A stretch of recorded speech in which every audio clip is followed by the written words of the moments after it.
Engineering হাওর ভেঙে গেল। স্থান হচ্ছে মুকশেদপুর ইউনিয়ন আবিদনগর পদ্মনগর উপজেলা। এই দেখেন পানির কি গতি, এই যে দেখেন কি প্রকারের, অনেক জমি তুলে গেছে আমাদের এখানে।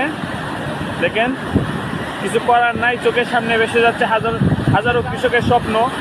এই যে দেখেন গ্রামের মানুষ হাজারিভাবে তারা বসে আছে দুশ্চিন্তাভাবে। প্রত্যেকেই দেখেন,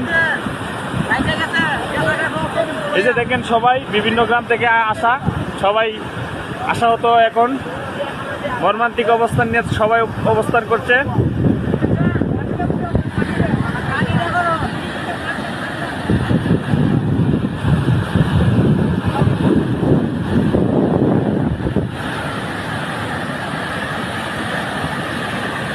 পানির কি শাসা শব্দ, কৃষকের হৃদয়ে জড়া কান্নার চেয়েও বেশি শব্দ।